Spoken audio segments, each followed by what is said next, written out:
मेरे हाथ में आप सब लोग देख सकते हैं ये क्या है? Real juice.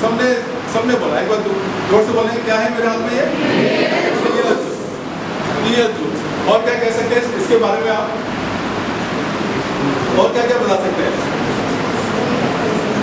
यस,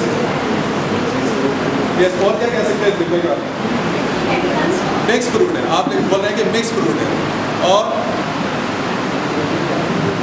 मल्टीविटामिन है। ओके, तो मिक्स फ्रूट है और उन्होंने बोला, पेरेंट्स ने बोला कि रियल जूस है।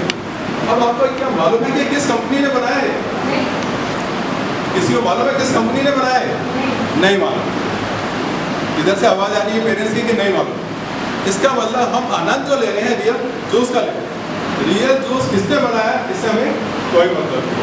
इसको बनाने के लिए जो प्रोडक्ट यूज हुए वो कहाँ से आए इससे हमें कोई मतलब नहीं। इसी तरह से हमारे जो बच्चे हैं उनके लिए ज्ञान होना जरूरी है। वो कहाँ से पढ़ के आए हैं, किस विद्यालय से हैं, किस गांव से हैं, किस शहर से हैं, इससे हमें कोई मतलब नहीं होना चाहिए।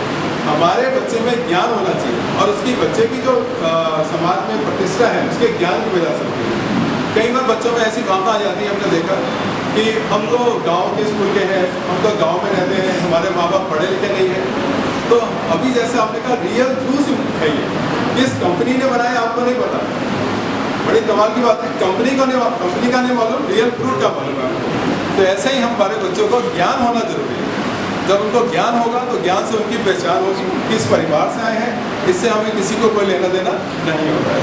तो हमें उनका ज्ञान कैसे हो, किस तरह से उनका समाज में प्रतिष्ठा हो, किस तरह से वो जाने जाएं, इसके लिए हमें काम करना है।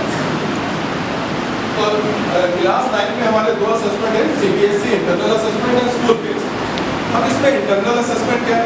इंटरनल मीन्स आंतरिक, जो स्कूल के हाथ में है।